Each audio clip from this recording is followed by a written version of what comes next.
Hey guys. All right. Sorry about the delay. We're running into some technical difficulties, and we're here. And it's just me today with you guys. If you guys can hear or see the video, can you just type in the chat and let me know if everything is working? Thanks.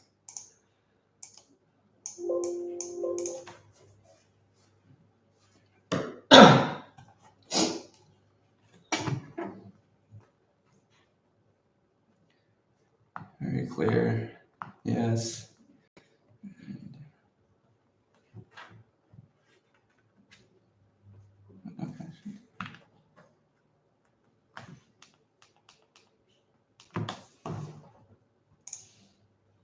I'm still waiting for people to come in, and just give you guys a few minutes. I saw there are 3 people waiting.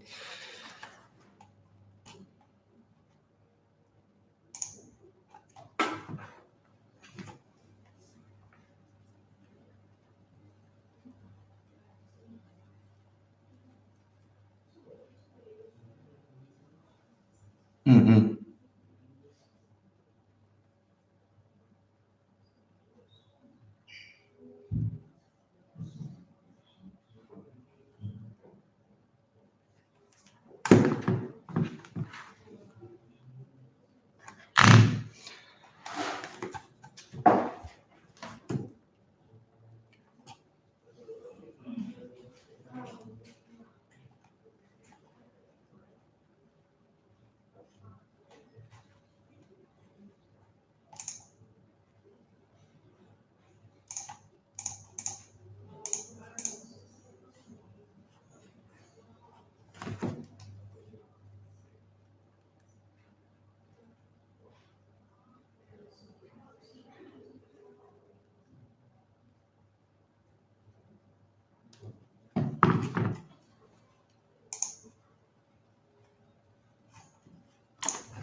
Hey Link, how are you doing? I'm doing great, thanks. I'm here at the headquarters of Discovery Optics, and it's just me here with you guys today. And if you guys have any questions, just pop in on the live chat, and I'll try to get to them as much as possible. And we're here just waiting for people to coming in.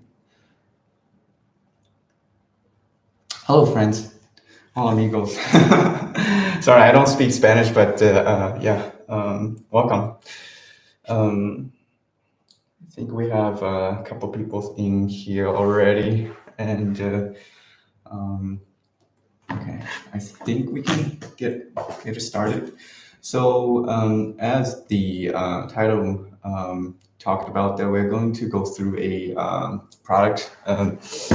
Today, it's just here, this EDPRS Gen 2 5-25 scope. Oh, right here. And the reason I picked this one is because me personally, I have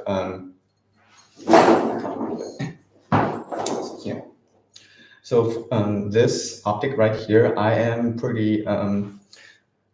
quite involved in the designing process of this optic. I don't know if you can see on the background here, this one. This is one of just a picture of our optics is in action with one of our affiliated a YouTuber. And if you guys have, like I said, if you guys have any question about the product, just feel free to ask. And hopefully, I think I can should be able to answer everything about the optics. Oh, there are 9 people right now. So let's see. Okay. If you guys can hear me, everyone else is typing. I think if you guys can, the volume is quite low now. Okay. Is it better?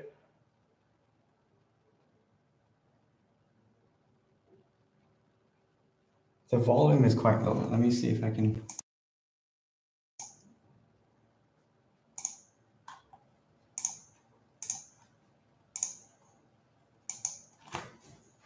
Okay, it's the same. How about right now? I'm getting. Let me get a little bit closer to the mic. Is it better? Okay. Okay. Okay, I hear well. Okay, let's get everything started. I'm gonna show you guys a let's see the page of our product really quick, and let's see if I can EasyPRS Gen 2. Sure.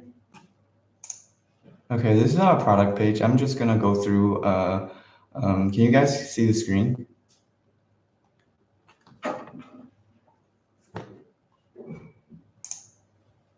Okay, it's okay.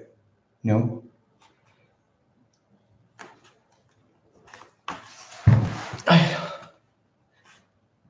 Okay, it's working now. So the product we're going through today mostly is the Discovery Optics ED-PRS Gen 2 5225 by 56 SFIR. So as the name implies, the ED means that and the optics is equipped with extra low dispersion glass, Japanese extra low dispersion glass in the optical system. PRS means, okay, we when we first designed this scope, we had in mind the purpose of this one is going to be geared towards people who are beginners, amateurs, or even professionals who are interested in or involved in the PRS style competition. So just a dynamic long range shooting, which is a name called in Europe, or a PRS precision rifle series in the States or somewhat in other places. Gen 2, okay, so we had a Gen 1 product for very short amount of time, and then we quickly decided to do some changes, mostly the outside of the appearance of the scope. And then I think the Gen 2 version of this optic right here is going to stay for quite a while because we finalized the design, and then it seems to be doing well in cells, and people seem to be liking them a lot. And 5225, the magnification with the 5x zoom optical system, 56 millimeter objective lens. Of course, this is a very popular configurations of, I mean, the beginner or even the intermediate or top level shooters enjoyed. We have enough range of magnification at the same time. 56 millimeter objective to gather enough light, even in challenging lighting conditions. SF means in our product line means side focus, so it has a side focus wheel going from 25 yard to infinity. And IR means illuminated reticle. So in the center of the reticle right here, the center entire male is illuminated, and first focal plane is the style of reticle is located in the front focal plane of the optical system. So the reticle changes according to the magnification. So in our product line actually means it has a zero stop, and then there's another version which is not currently on sale is the locking turret version without the zero stop. And then we're always open to recommendation suggestion for how can we better make our product to suit the need for the market. So if you guys have any question, concerns, and also suggestions, please just type it in the chat, and then I'll go through it as much as possible, and then to help us to getting better and enjoy this sport more. And then, as you guys can see, the price right now is sitting at $349. I think in this price range, we don't have too much competitors and concerning how good this optics is, and also, I mean, for people who are spending this much on net optic, I think a majority of our customers seems to be very satisfied with the packages comes, the entire package or performance it comes in. And let me go through the chat really quick and see if there's anything. Oh, it's quite low here. Well, yes, no. Hello, friend. Here, Marcelo Stefan from Brazil greeting. Okay, welcome the friend from Brazil too, for sure. Okay, I'm gonna go through this product just really quick from the front to the back. Okay, so like I just mentioned, this scope has a 56mm objective lens, so it's standard across the board with all the beginner PRS style optics. And as the front lens here, I don't know if you can see, it looks like it's green, but we call this fully multi-coated lens. Is because there are different layers of coatings we put onto the optics. Maybe one layer, maybe one for the one color. But if you guys actually look, to the reflection of the light on the front objective lens, it might appear to have different colors. It's just the fact that it has multiple layers of coatings. At least you can see it on the front, but actually, so as I was first introduced to this product, when I was talking to people who are in charge of the coatings or the lens of the production line, they are talking about, okay, not only the front objective is fully multi-coated, but there are a lot of other lenses inside of the optics has those kind of coatings. So basically, just to be short, fully multi-coating actually means that the light transmission, the color going through all the lenses is going to be as accurate as possible, depending on how many layers of coatings you have. So I'm not going to be going too professional depth into the details of how it's coated, but just for people, average people like us, we just need to know, okay, full and multi-coated means like when you look at the front objective lens, it can have different colors, and when you see the reflection of light, sometimes it appears to be a little bit like light blue, or sometimes it can be green, like it looks like here on the picture. And then and going from here, this is the objective side, and then after the objective, here is going to be the reticle. So the reticle is located on the front focal plane. It's around where my mouth is pointing right here. Maybe a better picture. I'm gonna use this one here. So objective, and then here's the reticle. So the reticle is on the front focal plane right after the objective set, and the okay, let's just look at the reticle really quick. Let's see, do I have a picture? Let me switch the screen for you guys really quick. Stop sharing.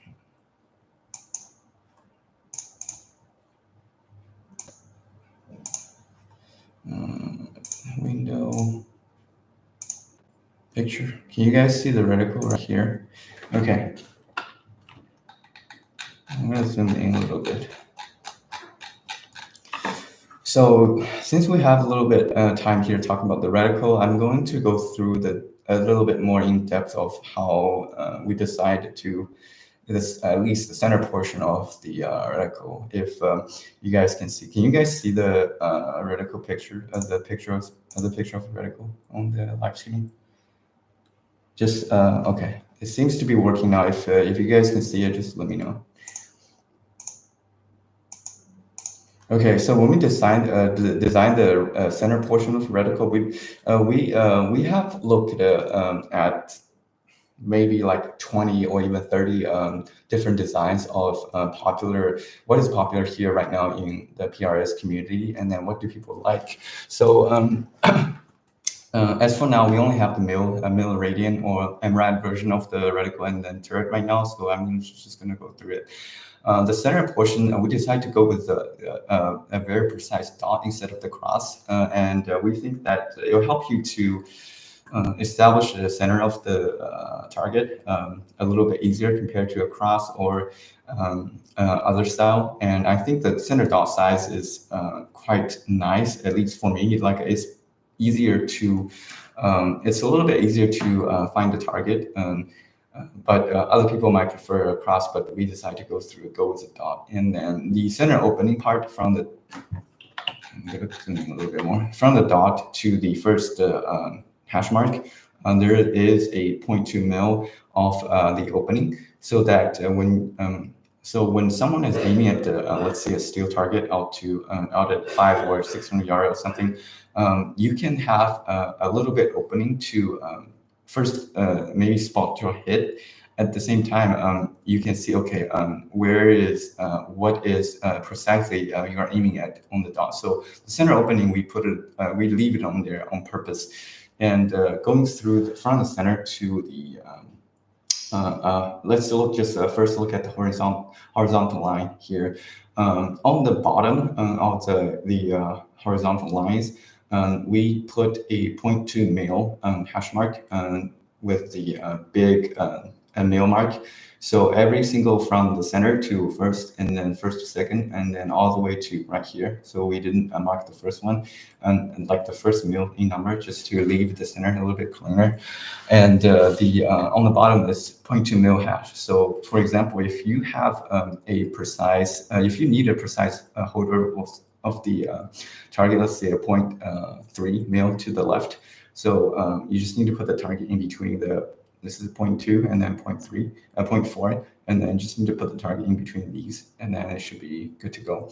And then we do understand a lot of people on the, especially some older reticles for designed for precision long range prefers 0.5 mils of holdovers, and then we just decide, okay, why don't we have both? And we have 0.2 mil on the bottom and then 0.5 on the top, so that on the wing offloading for wings, you can just use the 0.5 mil on the top right here for a quick reference. For example, if you do like let's say 0.5 mil on to the right, and then this right here.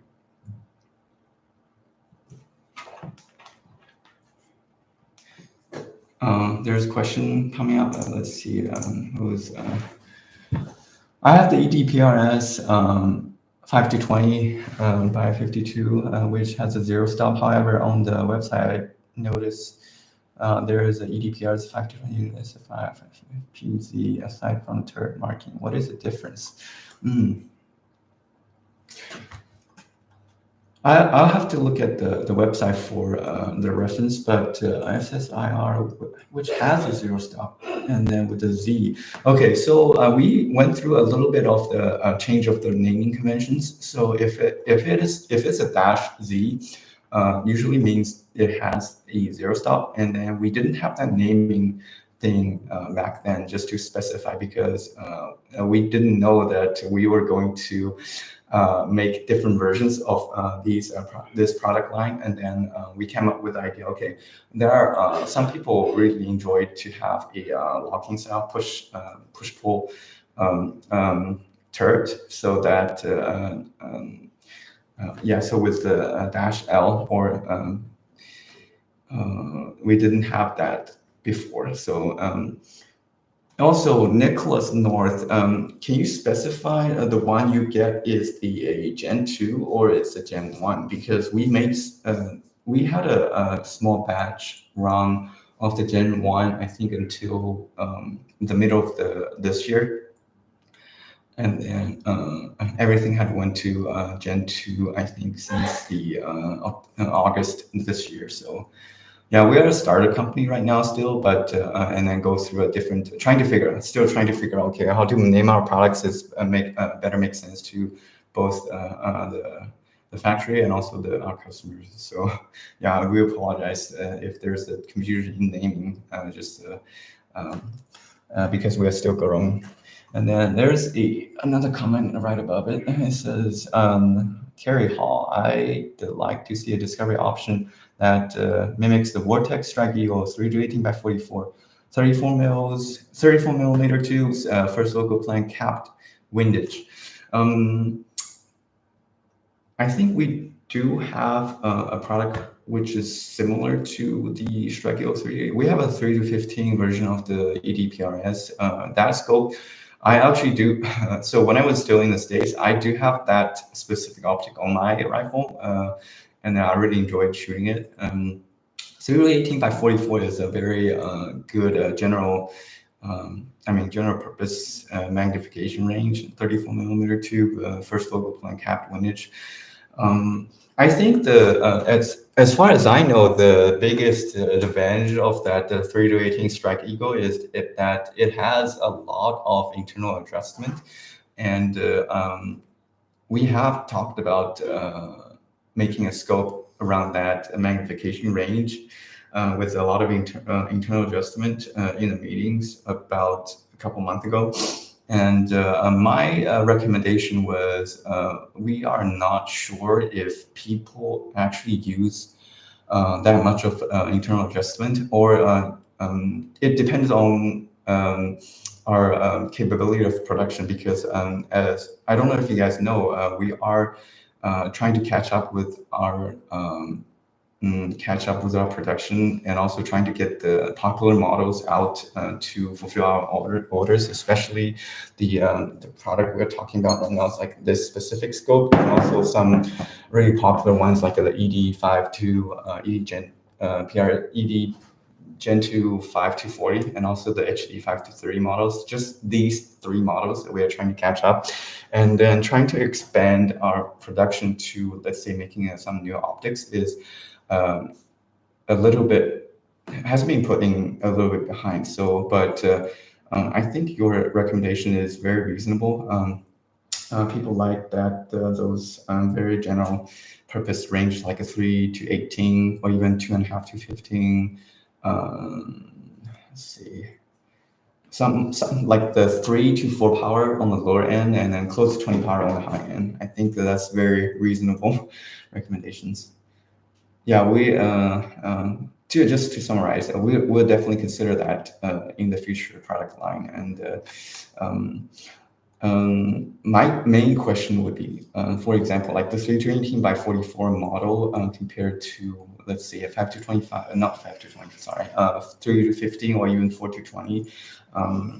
Which one do people prefer if we have the same budget or package? For example, like if I can have a 4 to 20, or even 3 to 15 scope, or even like 2 to 12 with the 30 or 34 millimeter tube, which one would you pick first? So, all right. The last comment: as soon as possible, making a comparison video with other scopes such as Arcan, Vortex, and Night Force Hug. Yeah, I like the. Me personally, we do see a lot of competitions coming up in the price range we are targeting. I mean, at least right now, or maybe in the near future. But in our previous, so we have reached out to a lot of YouTubers who have experience with long range shooting, and also some budget scopes, such as other brands that we are mentioned. And if you look up on YouTube, at least with compared to some popular brands like Marcelo mentioned, you should be able to find some really good, very high quality comparison videos But as a official outlet for our company, I'm not going to say, okay, our product is better than some other brand in this, and some other areas, and just to avoid conflicts. And then, but I can guide you to the videos of other people have compared, or you can search up yourself. For example, I'm going to let's see.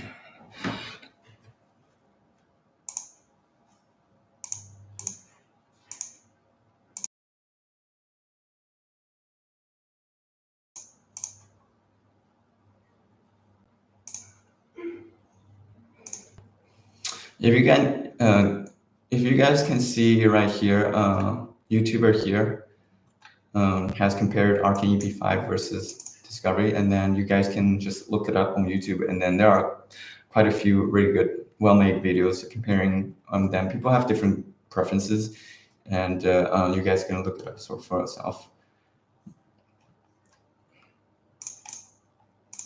And let me go back to the live stream.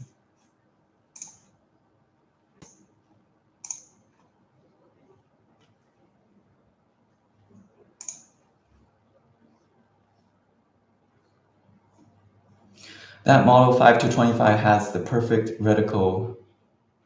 It is not thin. Okay, someone said as soon as possible. Nicholas North, no need to apologize for naming problems.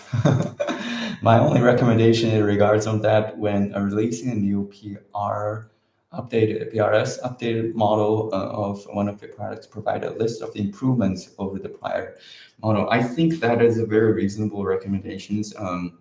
So in the future, since we have the YouTube channel established right now, and also I'm going to get involved in this kind of like, how to say, media outlet on talking to our customers or fans.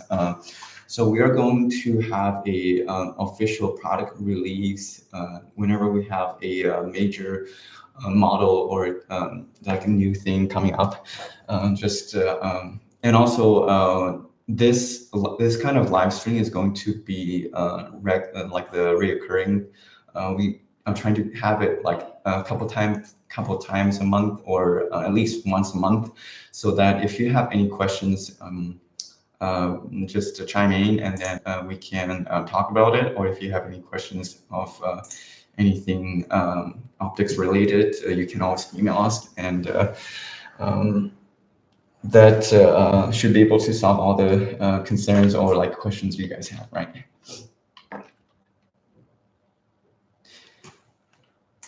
And then we talked about the reticles and how at least let's see, the center part of the reticles right here.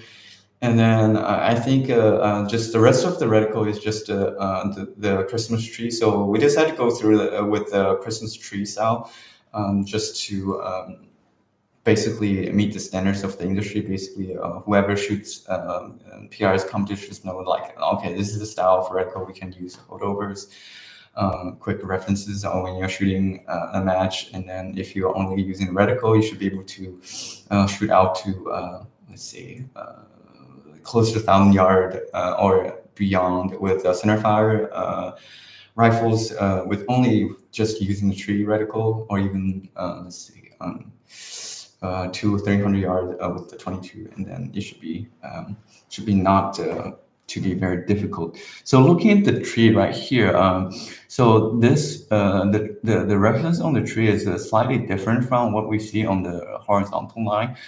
Then we decide to only use the 0.2 mil references on the tree. It's just because it's just making a little bit different, so that when you're using the tree, and you see, okay, there's a 0.2 mil on both bottom and top of the line, and also there is a small openings on the tree from the 2 mil all the way to 10.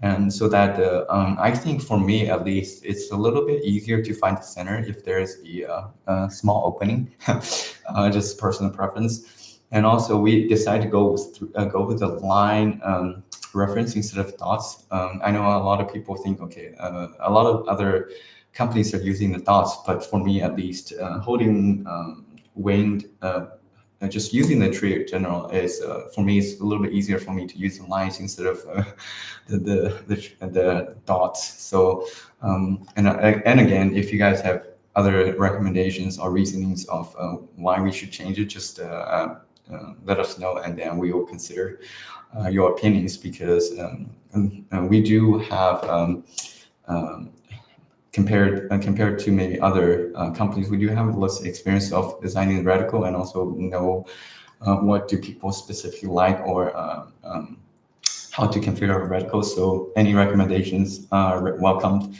And I don't know if you guys noticed, there we removed the tree or horizontal reference on the 1 mil mark right here. And we did that on purpose because we've seen some newer designs. I'm not going to say which company we're referencing, but we do see some newer designs that people think, okay, with tree reticle, it's important to make the center of the reticle right here a little bit plainer. So when you are shooting with let's say a closer range, the tree is not obscuring the target, so that you can see that your impact's a little bit clearer. And also with the size of the 1 mil mark on the tree, it's not as useful if you are only holding just 1 mil under. So that's the reasoning behind it. And of course, the tree goes all the way through 10, or even you can say 11 mils, because it's just right under it. And that's basically standard across the industry, I guess. Then on the outside, just trying to put a thicker line and a pointer, so that under lower magnifications, it's a little bit easier to see. And then, in my opinion, just personal preference, I think this outside post should be a little bit thicker. And then if you guys have any other concerns or any other recommendations, you can just let us know, because right now, as the reference on the picture on the website, the letter D is how thick the outside posts are. So it's only 0.3 mil thick. So we've seen some other reticle design with a little bit thicker, like up to maybe 1 mil thickness of the post, that it might be a little bit easier to see under the low magnifications. But if you guys have other ideas, just let us know for sure. And I do have 2 of your 2212 by 24 on my lightweight Predator rifle, and they work good. Now, they would be great if you guys make a 34 millimeter with ED glass and the same reticle that's in your ED 128.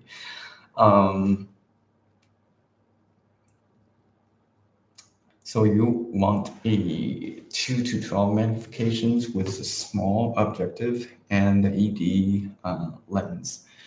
So it's basically like a, let's see, 2 to 12 medium power variables like MPVO, but inside of a LPVO package. I really like that ideas of making that kind of optic, because here's the thing, I've seen, or I think the trend is moving from a LPVO with medium to large zoom ratio, for example, like 1:8 and 1:10. People are starting to realize, okay, if you are trying to get more zoom range inside of an LPVO, there are a lot of other things need to be compromised. For example, like it's just difficult to control the size and weight. If you have like 8x zoom ratio, even 10x, and also even looking at some high dollar optics like to even $3,000 1:8 or 1:10, there are still compromises on the optical side of the things, because it's just difficult to both have 1x and also to have a large zoom ratio. And it's optically, it's very difficult to do, at least do well, so that people are starting to realize, okay, if I can let go of the 1 to 1x, can I make it an optic which is size and weight is acceptable, and also just have a little bit higher and magnifications and still keep the size and weight down. So the 2 to 12 by 24 is like our attempt to say going into the medium power variables, but we weren't sure if people are going to like it. So we started with the HD line because that's we can keep the price down so that people would think, okay, I only spent this much on the optic, and then it should be exceeding a lot of most people's expectation when they get the optic, right?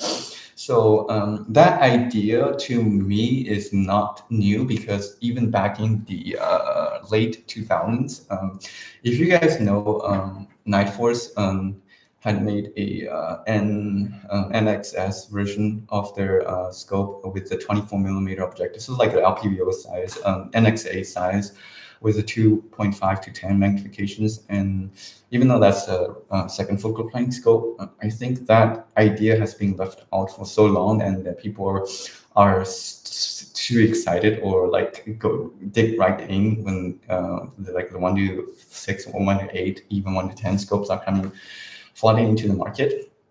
And I am with you, Carrie, because I think if you have a for the practical purposes or uses, if you pair the MPVO inside of the LPVO size, and then pair it with the top or canted red dot, you should be able to basically handle all the need for a 1 to 8 or 1 to 10 with better performances on the higher end, just to see things better with the higher magnification, and also be quicker with the red dot, side or top mounted red dot. So I think we've seen some designs coming out just these 2 years with that concept, but it's definitely on our plan to make a 2 to 12 scope, but we're still trying to decide, okay, because 2 to 12, this magnification with a 6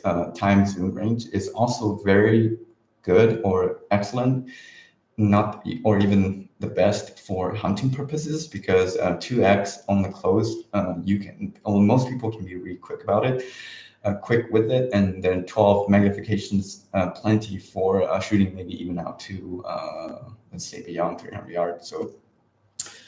And you nailed it with the EDR 1.8. Thank you. I love that scope and round the scope on 1 AR and 2 bolt guns. Perfect. Yeah, thank you for supporting us. EDU AR 1.8. Yeah, we definitely put a lot of effort on making that scope.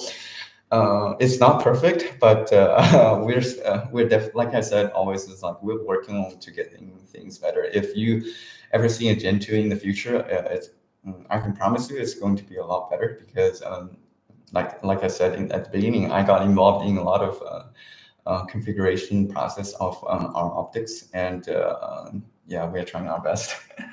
Carrie Hall, I also purchased the HD 2 to 12 by 24. I'm impressed. It's in AR9.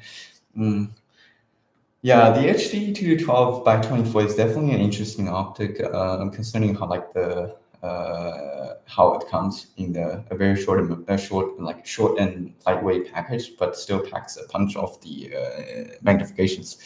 I have tried that on a not saying a rifle, but it's like at least on an airsoft model, AR style rifle model. When I was just playing around it, I really like that 2x. And then I think I didn't try it on a mount with the canted red dot, but I think with 2x, I am almost as quick as the 1x in between like 50 to maybe 200 yard target, I think. The outbox on the HD 2 to 12, I think is forgiving enough, especially on the lower end power. But 24 millimeter objective for a 12 times zoom is going to be a little bit challenging on the higher end. So I think Carrie mentioned that with the 34 millimeter tube, I think we can possibly make the objective lens a little bit bigger, for example, like a 34 millimeter tube with 34 millimeter objective. So there's going to be a little bit flare on the front, such as similar to a let's see, a Leupold Mark 5 2-10. But with that bigger objective, we should have a little bit more forgiveness on the exit pupil when you go up in the magnifications. So yeah, that's a good direction to go. Yeah. As you, so I think I missed one. I recommend that other reticles have that reticle thickness. Reticle thickness, I think you have to specify like which reticle on which optic we are talking about, because I recommend that other reticles have that reticle thickness.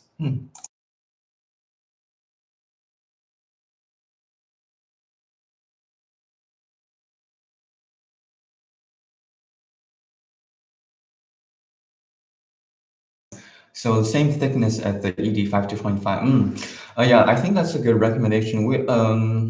I'm going to talk to one of the engineers about the reticles actually either today or early next week, and then see if we can figure something out, because while we're still new in the industry, we are going to be standardized, getting a standardized naming convention of our reticles very soon. And basically, I think we can get it done before the end of this year. And then as we sort out how to name our reticle, and then we're going to standardize, okay, what's the thickness of the reticle in each specific uses. For example, PRS style competitions, hunting, general purpose uses like the LPBO or NPBO, something like that. So yeah, we are going to work on it, and then just give us a little bit time.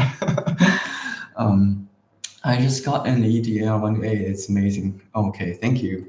I have seen that optic rolling out of the production line, just myself, and I'm with you. I'm actually pretty impressed with how good it is. Especially, I think the optics inside, at least the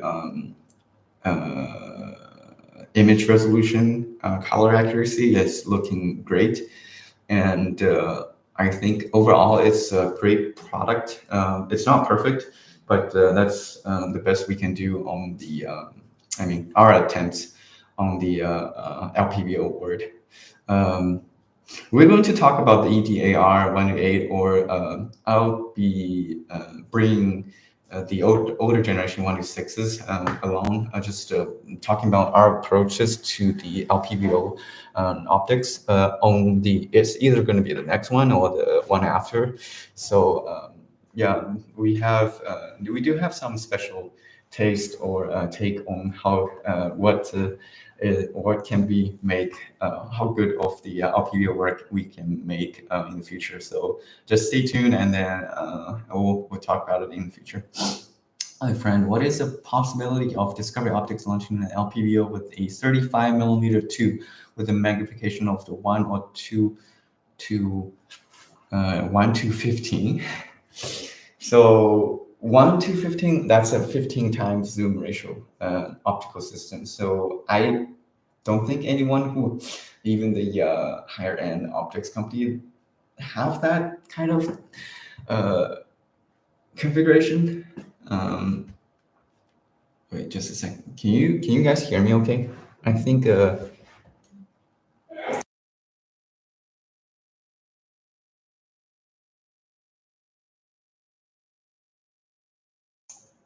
can you guys hear me okay? I think okay. Okay. What is the possibility of Discovery Optics launching an MPV with the 35 millimeter tube with magnification of 1 or 2 to 15?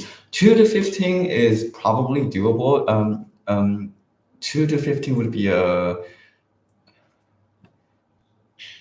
like in between 7 and 8 times zoom ratio. We don't have that optical system designed yet, but 2.5 to 15 is 6 times zoom, and that's probably doable.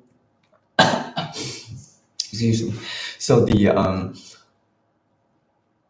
We discussed, I think, a while ago, if we want to make a 2.5 to 15 compared to a 3 to 15, and then the conclusion is that we already have a 3 to 15 model established quite well, at least in the past couple of years, and then we don't see a need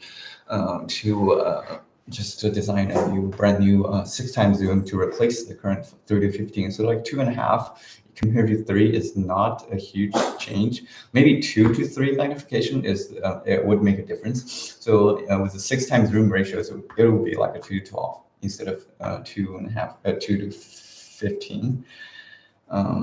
So yeah, if I'm going to pick an optic with like in between 2 and 3 in the lower end, and then 14, 15, 16 in the higher end, I'll just go with the 3 to 15 instead, right? And what are the chances of you guys making a series of prism optics with different fixed powered L, i.e. 1, 2, 3x? So, okay, so prism optics, optical system, in terms of optical system design, is completely different from conventional scopes. Like,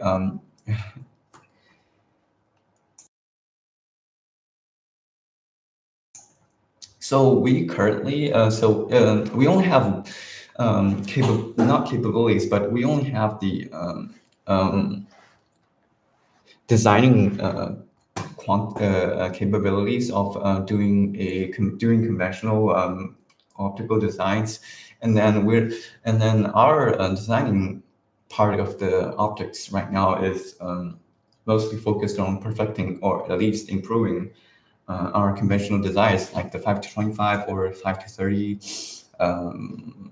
HD. And then I don't know if you guys have heard that we are going to release at least by the middle of the next year, and we are going to have a 6 to 36 higher magnification scope coming up. And that would be our biggest focus of the next phase of our development, because it looks like everyone is moving from 5 to 25, 6 to 24 to a higher, like over or around 35 or 40 power in the future. And we made our attempts to going up to like the 40 magnifications. Our ED 5 to 40 scope is looking pretty promising. But we think that we can make those a little bit better. So the 6036 coming up next year is probably going to be just as impressive or amazing compared to the ED 5 to 25 Gen 2 right here that we're talking about today. And thanks, friend. Thank you for coming. And then, like I said, any questions, just let us know, and we'd love to hear from you guys. SHOT Show launch. Finger crossed. I'm involved in the designing process, like the initial designing process of fixing the specifications, but everything after that is out of my hand. So probably also about my pay grade. At least for me, is like I only want to release the information that I know for you guys. So if there's any changes in the future, we'll let you guys stay posted or stay notified on our YouTube channel or Facebook page for sure. Shall launch on the PRS side of the things. What the chance that you will produce a one-piece mount that not a cantilever? So that is already on the production line. So I don't have a picture of the prototype, but it's going to be a three-pin screw on the top cap, and then it's not cantilevers, and also it's going to have some mounting accessory mounting how do you say that, accessory mounting options on the scope mount itself. For example, like the bubble levels, data cards, and everything, and then secure toward the PRS competitions.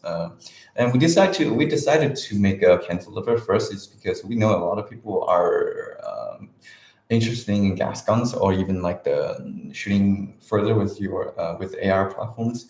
But yeah, so we made an attempt to just roll that off the production line first, and also with the 20 MOA can't in the manufacturing process is a little bit more. There's a couple more steps compared to the 0 MOA version, so that we decided to tackle the harder tasks first, and then if we can figure that out, and then later on the non-cantilevered with the 0 MOA is going to be just a breeze. So it is coming out definitely before the, I mean, at least a short show release on that.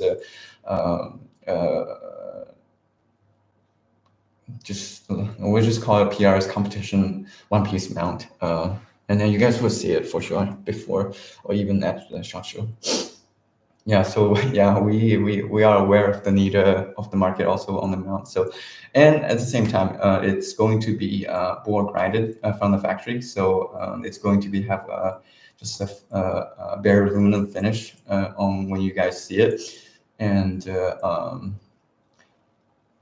by the way, we are actually going to release a manufacturing process video either next week or the week after.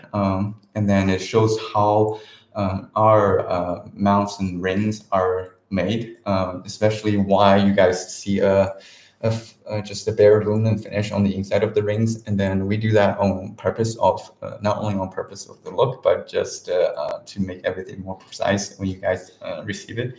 So stay tuned on that as well. I think we can go back to the topic of the reticle and the product. So I think that's everything about the reticles. And then we are aware of the need for the newer designs of the reticles. So if you guys have any suggestion like on those two fronts, we just talk a lot about, and then just let us know for sure. I think going from the reticle, and then we are at the erected tubes from like right here to here. And then it's a 5x zoom ratio optical system. And oh, speaking of, so I don't know if you guys noticed the front part of our scope, like from the center saddle to the objective, is a little bit longer compared to most of our other products. And on this optics specifically, is one of the reasons we the optical system or like the scope turned out like that is because in order to get a very good depth of field when you are designing the optical system, it would become very beneficial, or we're taking advantage of the length of the optic, so that when for example, like the depth of field concept is, I think, mostly overlooked by a lot of OEMs or even like the optic company for designing the optical system for the scopes on this price range. But we did not let that out because we want to give the shooter, at least the PRS competitors, as much advantage as possible.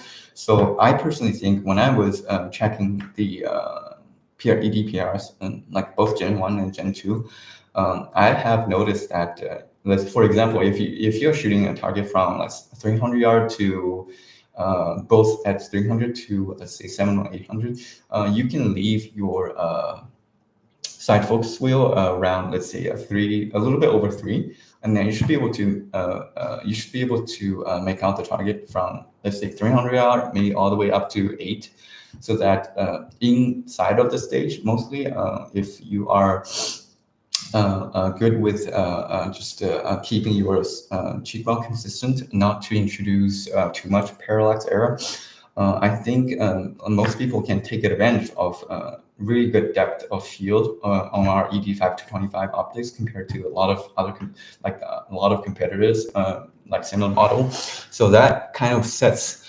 our ED5 to 25s apart from most other 5 to 25 scopes around that price range, or anything under like $1,000.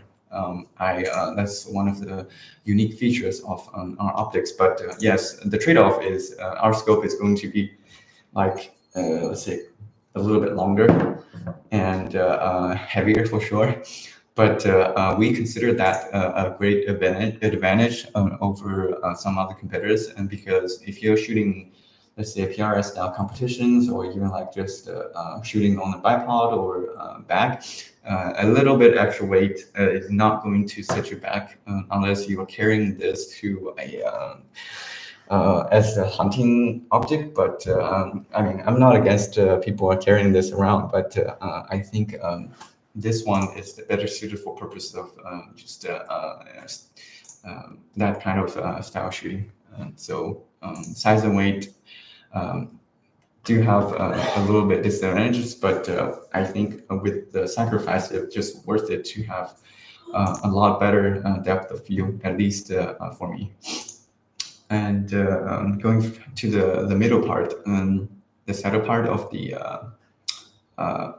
optic, I think everyone who, like anyone who has a twisted turret on these scopes would have probably agree with me that the turret feels like the. I'm just gonna turn on the camera just real quick.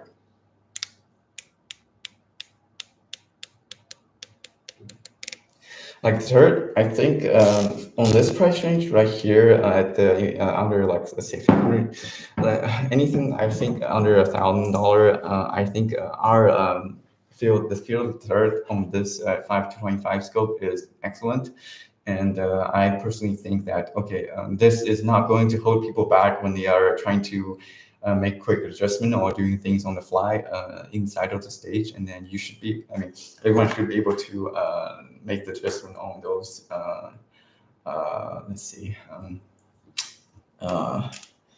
just make an adjustment when they need very quickly, precisely. And from when I was helping configuring the appearance of the optic, so I don't know if you can see from the back here, we added another row of the numbers from the Gen 1 to Gen 2, and also make everything bold and more visible from the on the back from the shooter perspective, so that the texts are much easier to see, and also people are not going to make mistakes when they are dialing. And then that's we did that on purpose, and of course a lot of other companies are doing the same thing. But I think we can, like, I mean, I consider this font text and also the boldness of the text is going to be just a very it's just a very nice touch. Hopefully it doesn't sound too vague.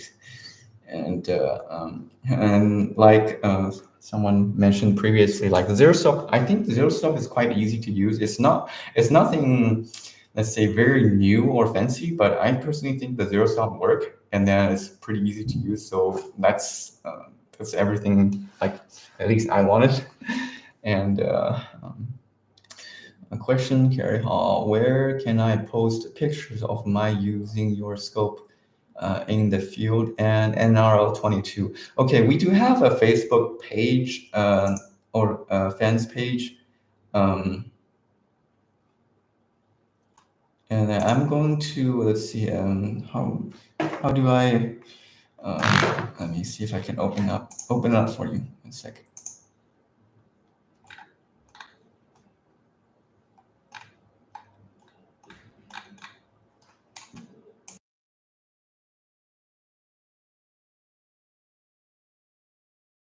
Okay, okay. My assistant have posted the Facebook link right here for Carrie, and then if you guys can, if you can take a click on that, and then that should be the place to post pictures, I guess. Yeah, right. Yeah, pictures are welcome, and then we love to hear your feedback for sure. Those pictures are precious to us because, yeah, we do need more exposure of our optics or product for sure. Thank you. Looking forward to that. Okay.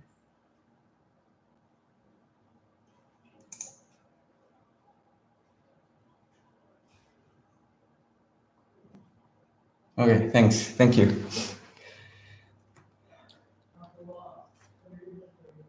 Okay, so going back to the product right here, so some people notice that the center portion, like the center part of our optics, is a little bit bigger than others. That we do that for the reason of we want a little bit more internal adjustment on the scope, and then you guys can see here we have 36 mil of internal adjustment on this 85 to 25, and we know that anything above 25 should be acceptable for like long range shooting because you should be able to get like over 12 mils every side. So and you can reach out to over 1,000 yards should be with the 12 mils of let's see, either 6.5 or 308.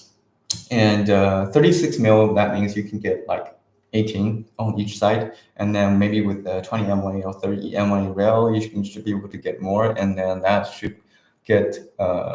I think you should be able to get the 22 out past 300 with that much of internal adjustment, and then 36 is the number we decide. Okay, it's not quite to 40 yet, but it's definitely quite over 30 mils of internal adjustment. So yeah, we did try to get that to you guys for sure. And then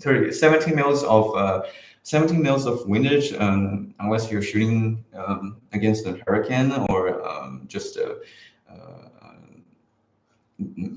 or else otherwise something wrong with your rail or rifle. This should be plenty to for the wind if you actually dial. So that's the center part of the adjustment part of the scope right here. And then we have the side parallax wheel on the side and the illumination knob stacking on top of it. So on the Gen 1 product, the side focus wheel is a little bit bigger than the Gen 2. And then we had some feedbacks of people who are left-handed shooters, and then that focus wheel is too large, that would interfere with the direction of the rifle. So we decided, okay, we're going to have a little, so the side focus wheel right now on the second generation, the Gen 2, is a little bit bigger than the turrets, but it's not like insanely large, so that left-hand shooters should be able to use that without any problem. And then the focus, the minimum focus is we decided to get to 25 yards instead of lower or higher. It's just because, okay, for most shooting purposes, anything like closer than 25 yards should be considered not too safe. With this kind of power and magnification, like, and then that's what we decide. Okay, because when I was shooting 22 rimfire, at least 25 yards is where I started. I don't usually shoot anything inside of 25, so that should be plenty to reach everything beyond. And at the same time, if you have, if people decide, okay, I want to have a close focus, like 10 or even 5-yard focus, there is going to be, I can tell you this, there is going to be compromises in the depth of field of the entire optical system. So that is one thing we decided on. So, okay, just to strike balance between the depth of field and then close distance focus. And then some optics around, like on this magnification, like a 5 to 25 start with 50. I think that's also very reasonable, but 25 is basically what we decided. Okay, we can fit the need in the both rimfire and the center fire for sure, and then go get a very good enough depth of field on the longer distances. And the illumination has 6 steps and then off in between. That is going to be our standard for all of our scopes and right now and in the future, because we think, okay, some other scopes have decided, okay, they're going to have 10 different illuminations with or without the off in between. And then me personally think, okay, 10 is a little bit too much. At least I don't have to think, okay, what steps of illumination we're going to get it on. And I think 6 is plenty for majority of the purposes, unless I think 10 or even 12 step illumination usually includes a few settings to be compatible with night visions. And then we don't have any plans in the future to change that. So if you guys have any reasoning behind, okay, we need to get more stepped off or levels of illumination, just let us know, so that we may consider that in the future process of designing for sure. And this is the center part, and then behind that is the erected tubes. And there's nothing too much to say about that, just stacking lanes to allows the magnification to change from 5 to 0.5 on this optic right here. And then the rings of the magnification rings. And then we do have a throw lever included in the box when you guys receive it. And then it's just helping people to get the faster change of magnification when you're doing it in the fly. And the optical lens behind it is the fast focus style, and then that's basically a very standard, or it's even just what people mostly wanted for this kind of product, I guess. And that's everything about the optic. I think that's we have gone through that. There's a video on our YouTube channel. We have shot that very recently, I think a week ago, a couple weeks ago, that it's from opening the box for this product, especially 5 to 25, and from opening the box to finish mounting. And then you can start, zeroing the optic on the range, and then you guys can check out that as well. And then if people are on the fence of if I should buy this, or what are you getting on the box when you purchase this optics, and then that videos would be great to just take a look at it. I think that's everything about this 85 to 25. And then again, we designed this product especially to fit the needs of PRS shooters, but it's definitely great for similar purposes like long range shooting, environment hunting, or even low light, and then should perform quite well on those purposes, or generally just recreational shooting. And then for the price, it's difficult to beat. And I think, and also we do have a very good warranty. We have lifetime warranty on of our products. So if we get anything that is defective or it's not functioning well, just let us know, and we'll get it taken care of. And then I think that's everything about this 85 to 25. And then if you guys have any other questions, just post it in the comment, or even just put it in the chat, and then we can go through it. Or general have questions if you have other things to talk about in optics, or shooting everything in general. Just I think time is for us right now. Did I leave out any other comments right here? Yeah, that's right. Thank you.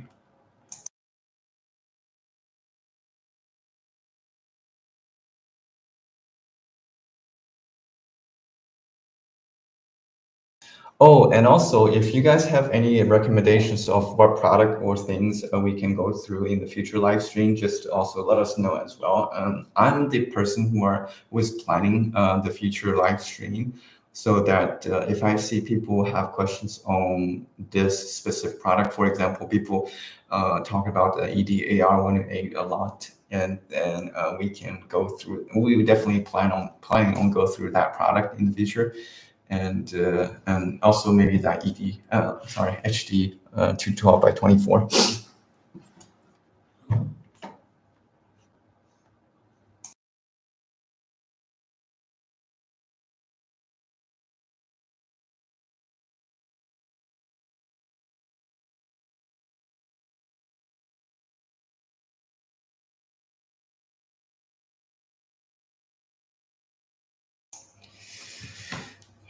Okay, I'm not seeing any other comments or questions popping up, so I'm gonna do a final countdown if you guys have anything else. And I think that's everything, folks. And hopefully everyone's enjoying their shooting sport. And then, all right, have a good night, people. And then link is out.